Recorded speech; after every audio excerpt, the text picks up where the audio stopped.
Good day mga boss! Eto na naman, itong Converge Fiber Xers, hindi pa tapos pagbalasa ng kanilang roster. Pagdating nga ni Mikey Williams, ayon sa isang report, meron daw kinakausap ngayon ang Converge Fiber Xers na isang kupunan sa PBA, particularly ang SMC, which is gusto ngang kunin ng Converge Fiber Xers ang kapatid nitong si Juan na si Javi Diliano na ngayon ay nasa Magnolia Pambansang Manok Timplados. Kung mapapansin nyo po sa nakaraan konferensya sa Philippine Cup, itong si Javi Diliano, limited minutes lang ang kanyang inilalaro sa Magnolia. Kakaiba yung kanyang laro ngayon kaysa nung naglalaro ito sa Terra Firma Jeep. Tila yata matamlay itong si Javi Diliano, ibig sabihin lang nito ay hindi ito masaya sa Magnolia Pambansang Manok Timplados.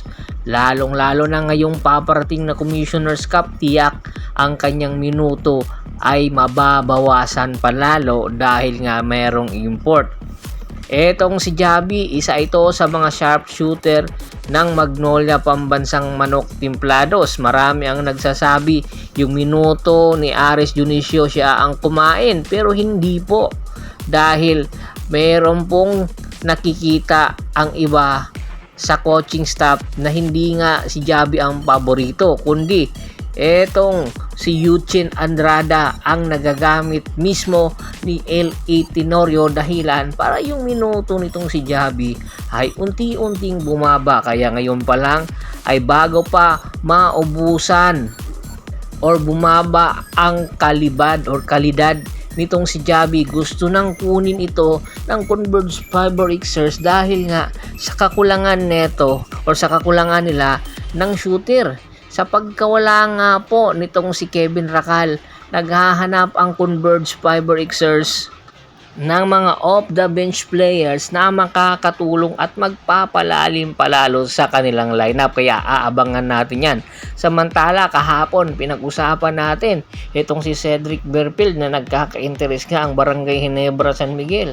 Eto naman ngayon, pangalawang kupunan na nagkaka-interest kay Cedric Berfield ay ang San Miguel Bearmen.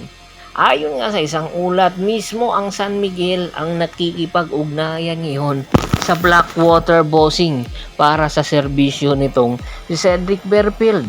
Opo, dahil nalalapit na nga po na ma-expired ang kanyang kontrata.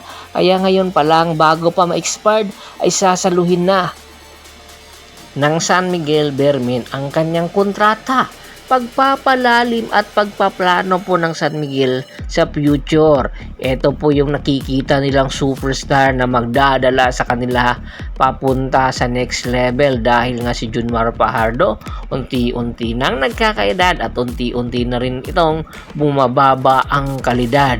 Nakita naman natin yung laruan nito sa Gilas, hindi na nga po nakikitang nagagamit at kakaiba na rin po ang sistema ngayon ng paglalaro, hindi lang po sa PBA kundi international. Kaya asahan natin na magbabago rin po ang sistema na gagawin ng San Miguel at nakikita po nila yung sistema na kanilang papatakbo.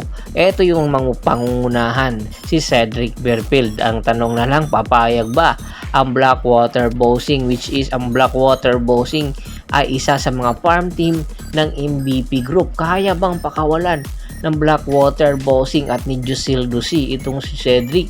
Depende na lang siguro kung sino ang pakakawalan naman ng San Miguel Bearmen. Alam naman natin na napakarami na mga pwedeng ibigay na second unit na players ng San Miguel. Kung hindi man po magugustuhan ng Blackwater ito, pwede po silang kumuha ang San Miguel ng mga player doon sa condit team nila na Terra Firma Jeep or sa Pure Blend Titan. Ito naman ngayon ang mga posibleng mangyari.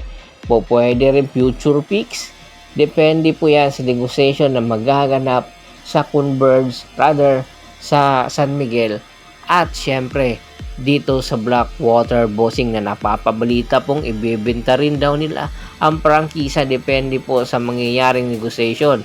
Kaya tingin mo ba Magiging destination ba talaga nitong si Cedric Berfield ang San Miguel Bermen or ang Barangay Ginebra? Komento na sa baba ng video at pag-usapan natin yan. Once again, this is Percival Montero at your service.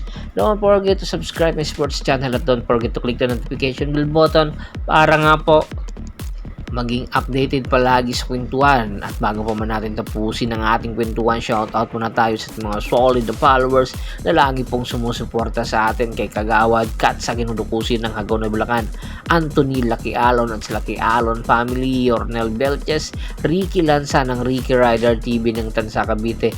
Marami pong salamat sa walang sawa niyong pagsuporta. Pakibisita na po ng Facebook fanpage ko na Hapres PH3, Paul Goso at Bostor para po sa mga karagdagan sports balita. Maraming salamat po.